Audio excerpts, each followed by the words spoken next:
So students, अब बात करते हैं केमिकल प्रॉपर्टीज के बारे में। हमने लास्ट पार्ट के अंदर फिजिकल प्रॉपर्टीज को डिस्कस किया है। नेक्स्ट पॉइंट आता है chemical properties of metals and non metals.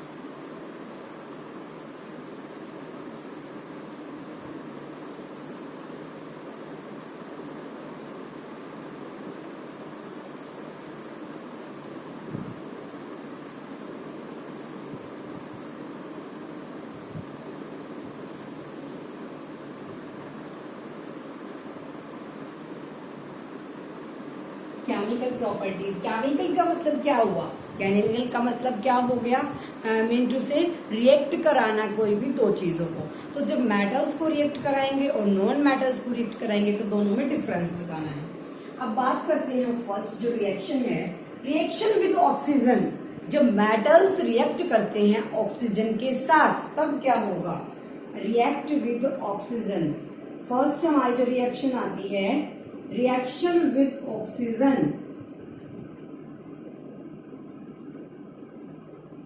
Reaction with oxygen, oxygen के साथ जब मेटल्स रिएक्ट करते हैं तो हमें क्या मिलेगा?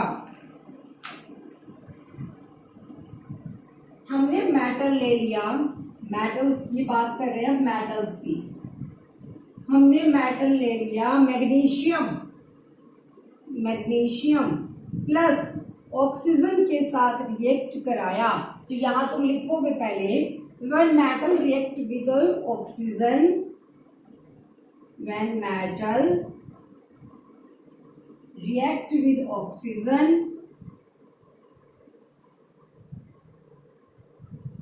When metal react with oxygen to form metal oxide, हमें क्या मिला?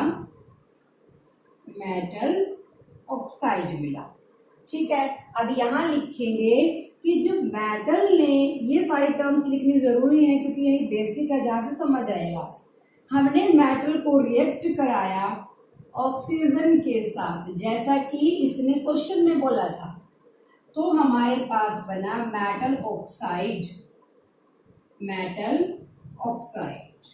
समझ आ गई बात? जब मेटल को हमने ऑक्सीजन के साथ रिएक्ट कराया तो हमें मिला मेटल ऑक्साइड। अब इसकी रिएक्शन लिखने में तुम्हें आसानी रहेगी। हमने मेटल ले लिया magnesium, the symbol of magnesium is Mg plus the symbol of oxygen is O2।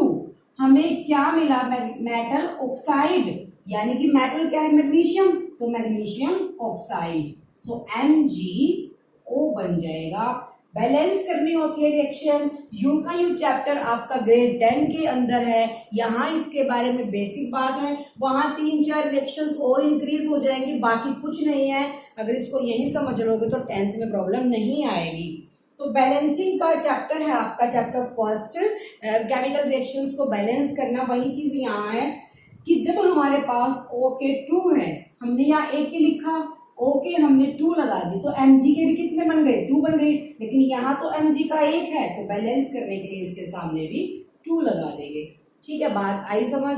When reaction with oxygen, metals जब रिएक्ट करते हैं ऑक्सीजन के साथ, when metal react with oxygen to form metal oxide. तो oxide है, ये लगा के देखो, ऑक्सीजन है, सिंबल ऑक्सीजन का क्या है? O। तो जिसके भी पीछे O लगा होगा वो ऑक्साइड्स होंगे। ठीक है, तो मेटल ने रिएक्ट किया ऑक्सीजन के साथ, मेटल ऑक्साइड। हमने मेटल ले लिया मैग्नीशियम, ऑक्सीजन का सिंबल होता है O2, मैग्नीशियम का होता है Mg, तो हमें मिला 2MgO, मेटल ऑक्साइड यानी कि मैग्नीशियम ऑक्साइड। ठीक है, तो जो भी ये मेटल ऑक्साइड्स होते हैं, हमें मेटल ऑक्साइड्स मिला। अब इनकी एक बात होती है, ये नेचर में कैसे होंगे? बेसिक होंगे। They are basic in nature. जो मेटल ऑक्साइड्स होते हैं they are basic in nature.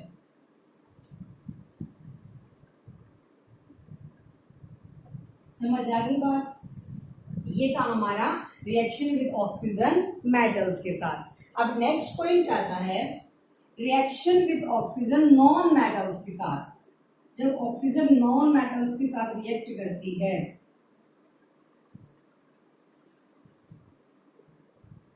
with non-metals.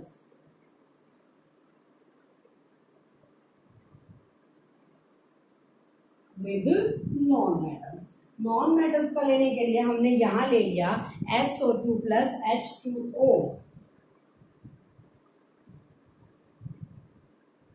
Water, यानी कि इसके अंदर क्या ऐड है, ऑक्सीजन।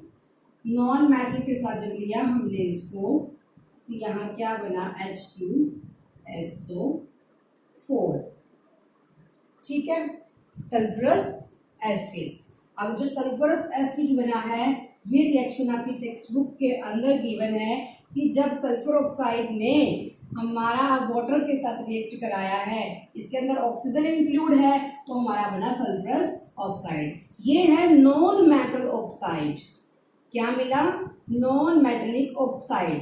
जो नॉन मेटेलिक ऑक्साइड्स होते हैं are acidic in nature, nature के अंदर एसिडिक होते हैं, इसीलिए हमें क्या मिला, sulphurous acid.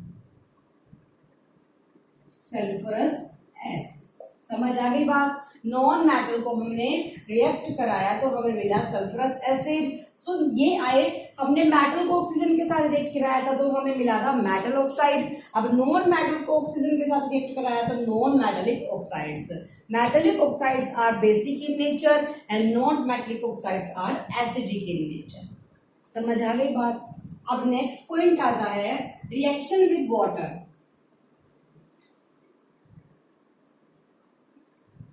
Reaction with water, जब मेटल्स रिएक्ट विद वाटर के साथ रिएक्ट करते हैं, मेटल्स रिएक्ट विद वाटर के साथ जब मेटल्स रिएक्ट करते हैं, यहां तुम लिख लोगे when metals react with water, जब मेटल ने रिएक्ट किया वाटर के साथ तो हमें क्या मिला, जब मेटल्स ने वाटर के साथ रिएक्ट किया तो metal oxide plus hydrogen.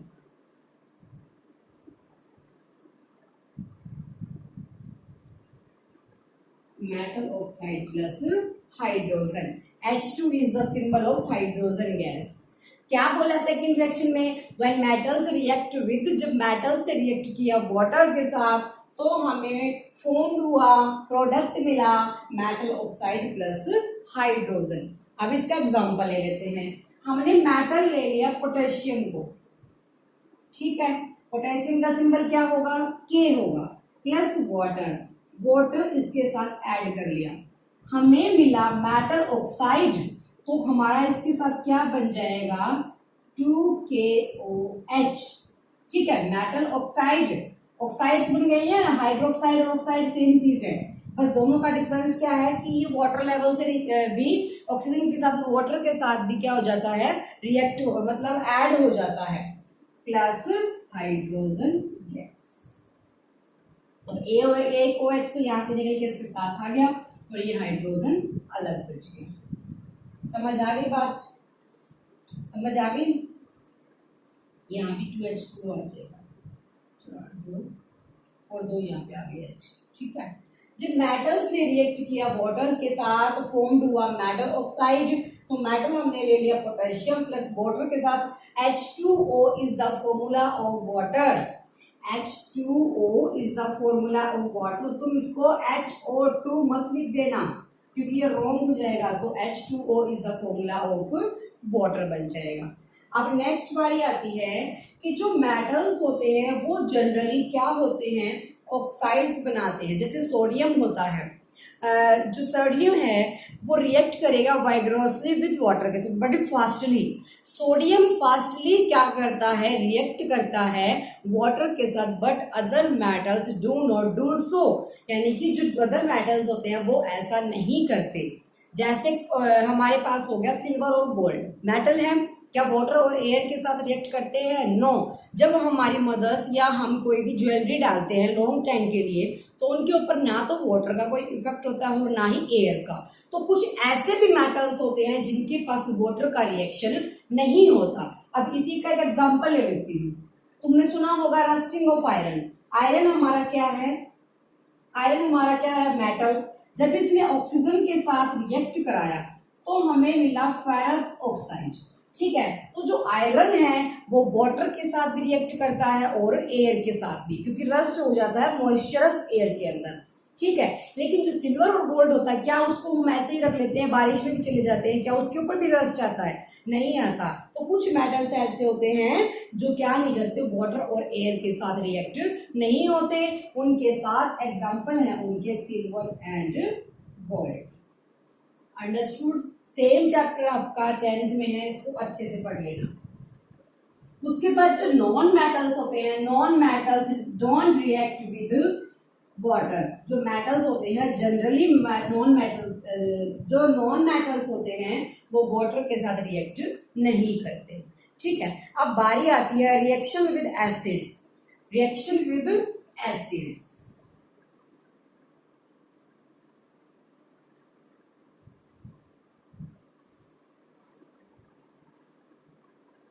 Acids के साथ जब मेटल्स रिएक्ट करते हैं, एसिड्स के साथ जब मेटल्स क्या करते हैं, रिएक्ट करते हैं।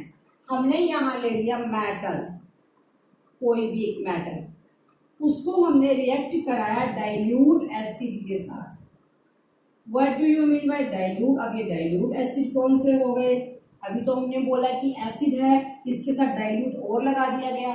डाइल्यूट का मतलब ऐसा होता है जिसके अंदर एसिड की क्वांटिटी लेस एंड वाटर की क्वांटिटी मैक्सिमम होती है, मोर होती है, तो उनको डाइल्यूट एसिड बोलते हैं। जब हम लैब्स के अंदर अपने एक्सपेरिमेंट कर रहे होते हैं तो डाइल्यूट एसिड का यूज करते हैं। तो डाइल्यूट एसिड का मतलब क्या हुआ, जिसके अंदर वाटर की क्वांटिटी ज्यादा एंड एसिड की क्वांटिटी कम। ऐसे ही डाइल्यूट एसिड के साथ हम ऑलवेज रिएक्शन कराते हैं। तो हमें यहाँ से क्या मिला, सॉल्ट प्लस हाइड्रोजन। जो हमारा प्रोडक्ट बनेगा वो क्या बनेगा, सॉल्ट प्लस हाइड्रोजन बनेगा। अब मेटल में क्या ले लिया, मैंने ले लिया आयरन प्लस डाइल्यूट एसिड ले लिया हाइड्रोक्लोरिक एसिड। उसके बाद हमें मिला FeCl प्लस हाइड्रोजन गैस। अब इसको बैलेंसिंग करने की बात आएगी तो 2Fe 2HCl 2FeCl plus H2, तो हमें मिला फेरस क्लोराइड जो कि एक सोल्ट है प्लस हाइड्रोजन।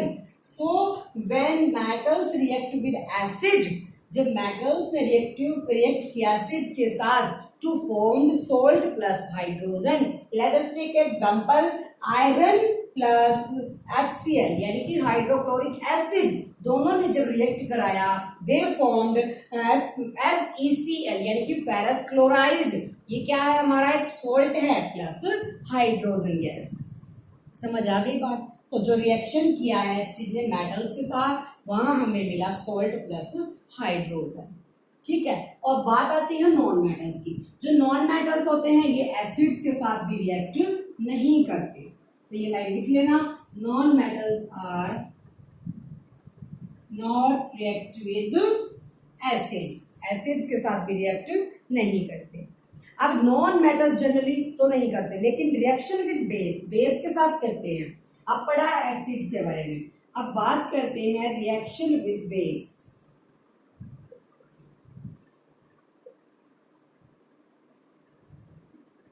किसकी रिएक्शन बेस के साथ, मेटल्स की। मेटल्स की जब हमने रिएक्शन की बेस के साथ तो हमें क्या मिला, मेटल हमने यहाँ क्या ले लूं, मेटल हम लेते हैं जिंक, जिंक मेटल ले लिया प्लस हमें लेना है बेस। बेस क्या होगा, जिसके पीछे हाइड्रोक्साइड लगा होगा, हाइड्रोक्साइड यानी कि OH। जनरली पहचान इसकी क्या है, जिसके पीछे OH, जिस कंपाउंड के पीछे OH। अब कंपाउंड क्या होता है, मान लिया हमारे पास कॉमन सोल्ट का फॉर्मूला है NaCl, Na और Cl दो चीजें मिलकर सोल्ट बना है, तो ये हमारा कंपाउंड है। लेकिन जब हम सिंगल Na लिखेंगे तो वो हमारा एक एलिमेंट बन जाएगा, लेकिन group of element is compound and group of atoms is element, ठीक है।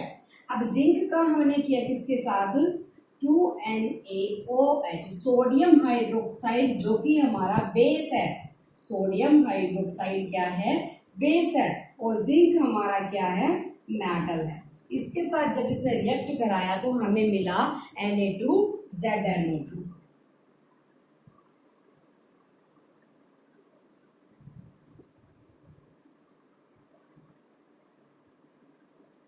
Plus hydrogen gas. Sodium zinc oxide, sodium zinc oxide मिला प्लस हाइड्रोजन गैस मिली। अब जब नॉन मेटल्स बेस के साथ रिएक्ट करते हैं, ये तो हमने पढ़ा मेटल, अब जो नॉन मेटल्स होते हैं वो बेस के, नॉन मेटल के अंदर क्या आता है, मोस्टली गैसेस आती हैं, तो गैसेस के अंदर ले लूं कार्बन डाइऑक्साइड। जब कार्बन डाइऑक्साइड ने 2NaOH बेस यही ले लेते हैं, 2NaOH के साथ रिएक्ट कराया तो हमें मिला Na2CO3 plus H2 sodium carbonate. When non-metal carbon dioxide is react with base to form sodium carbonate plus hydrogen, same reaction आएगी बिल्कुल 10th के अंदर। ठीक है, तो जब मेटल्स ने रिएक्ट किया, जिंक ले लिया सोडियम हाइड्रोक्साइड यानी बेस के साथ, तो sodium zinc oxide plus hydrogen. लेकिन जब नॉन मेटल्स ने रिएक्ट किया, नॉन मेटल हमने ले ली carbon dioxide gas, helium, hydrogen, carbon dioxide, ये सारी गैसेस क्या होती हैं, नॉन मेटल्स होती हैं। तो कार्बन डाइऑक्साइड ने जब बेस के साथ रिएक्ट किया तो हमें मिला सोडियम कार्बोनेट प्लस हाइड्रोजन। समझ आ गई बात? तो ये था आपका जो केमिकल प्रॉपर्टीज होते हैं मेटल्स एंड नॉन मेटल्स की, कि कौन किसके साथ रिएक्ट करता है और कौन नहीं करता। ठीक है, अब एक टर्म और आती है आपकी displacement reaction.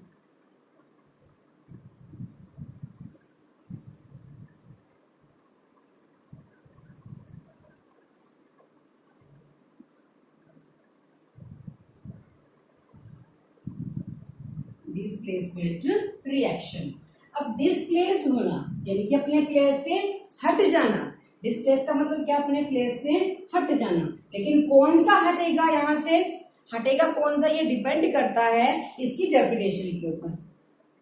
When more reactive element is displaces less reactive element, जब ज्यादा रिएक्टिव एलिमेंट क्या कर देता है, लेस रिएक्टिव एलिमेंट को डिस्प्लेस कर देता है, तो वो क्या बन जाएगी, displacement reaction.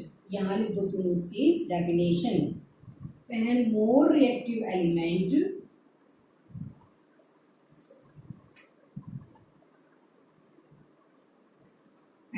displaces less reactive element,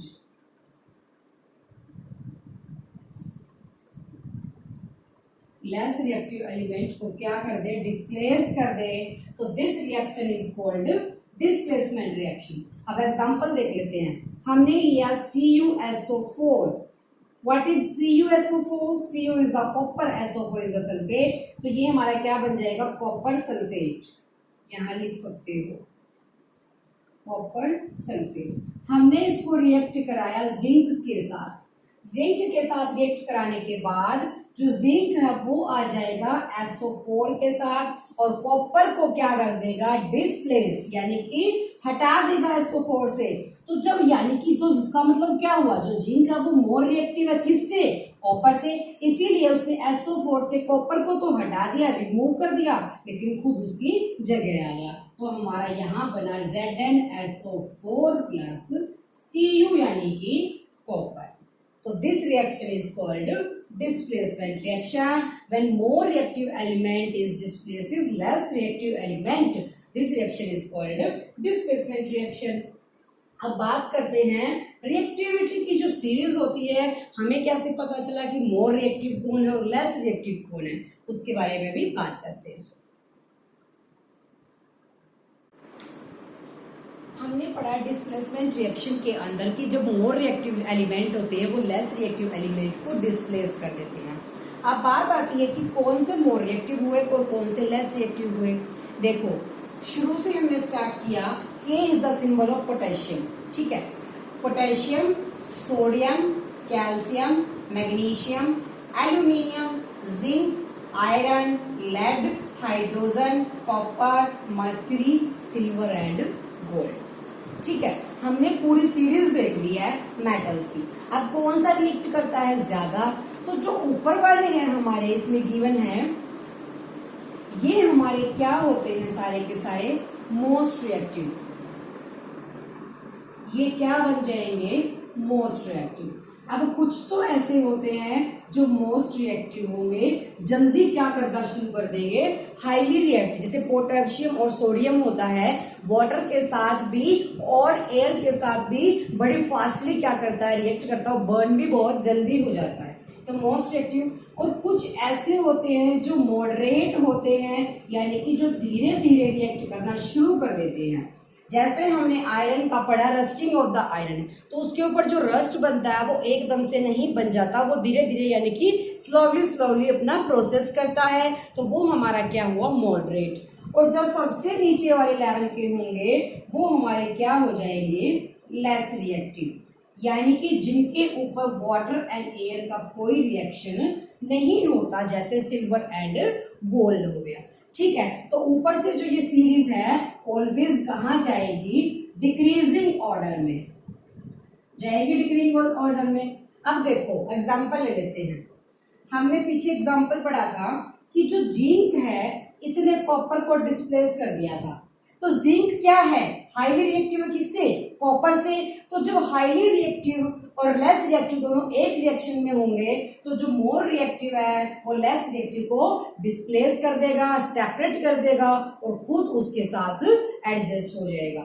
मैं मान लिया एक रिएक्शन के अंदर कैल्शियम दे दूं, दूसरी रिएक्शन के मतलब उसी रिएक्शन में एल्यूमिनियम दे दूं, हमें बनानी है डिस्प्लेसमेंट रिएक्शन, तो जो कैल्शियम है वो क्या कर देगा, एल्यूमिनियम को डिस्प्लेस कर देगा, क्योंकि कैल्शियम क्या है हमारा, मोर रिएक्टिव है देन एल्यूमिनियम, तो इसी सीरीज के ऊपर सारा बेस्ड होता है। तो सीरीज को लर्न कर लेना, इस सिंबल्स के थ्रू दी गई है, potassium, sodium, calcium, magnesium, aluminium, zinc, iron, lead, hydrogen, copper, mercury, silver and gold.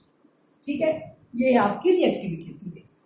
अब बात करते हैं, लास्ट टॉपिक हमारा आता है, हमने मेटल्स और नॉन मेटल्स के डिफरेंसेस पढ़ लिए, उनकी जो प्रॉपर्टीज होती हैं फिजिकल एंड केमिकल दोनों रीड कर ली। अब बात करते हैं इनके यूजेस की।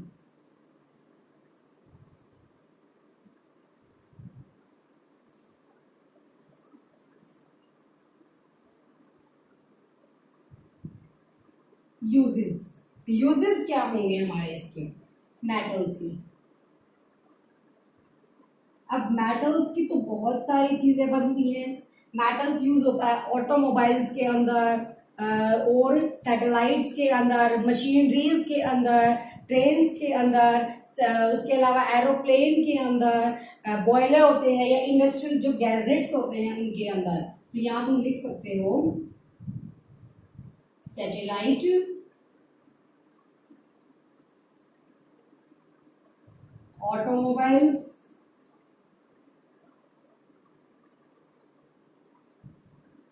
उसके अलावा trains, industrial gadgets, industrial area पे जो गैजेट्स यूज होते हैं उनको बनाने के लिए, ठीक है।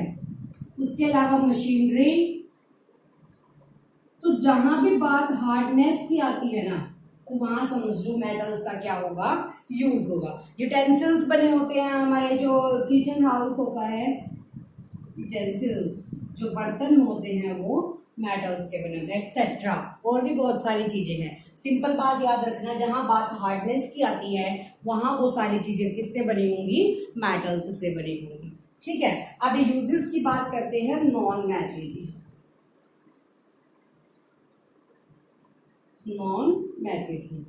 नॉन मेटल का यूज कहाँ होता है, नॉन मेटल के अंदर गैसेस आती हैं, जैसे लिविंग ऑर्गेनिजम्स होते हैं, वाटर के अंदर ब्रीदिंग के लिए किस चीज का, इनहेल करने के लिए, जैसे कोई भी लिविंग ऑर्गेनिज्म है इनहेल करने के लिए गैसेस का यूज करेगा, तो गैसेस हमारी क्या है, नॉन मेटल। अब जैसे जो प्लांट्स होते हैं वो इनहेल करते हैं कार्बन डाइऑक्साइड, ह्यूमंस इनहेल करते हैं ऑक्सीजन। तो जितने भी लिविंग ऑर्गेनिजम्स हैं उनकी ब्रीदिंग के लिए यानी कि हमारी लाइफ के लिए यूज किसका हुआ, नॉन मेटल्स का। तो यहां लोग लिख सकते हो, non metals are very essential for our life. Living beings, जितने भी लिविंग बींग्स होते हैं उनकी ब्रीदिंग के लिए in living beings for breathing, सांस लेने के लिए नॉन मेटल्स की क्या होती है, यूजेस होती है। ठीक है, नेक्स्ट इसके अंदर आता है फर्टिलाइजर्स के लिए। फर्टिलाइजर्स के लिए, जब फर्टिलाइजर्स की मेकिंग प्रोसेस होती है उसके अंदर। उसके अलावा वाटर प्यूरिफिकेशन के लिए, फॉर वाटर प्यूरिफिकेशन,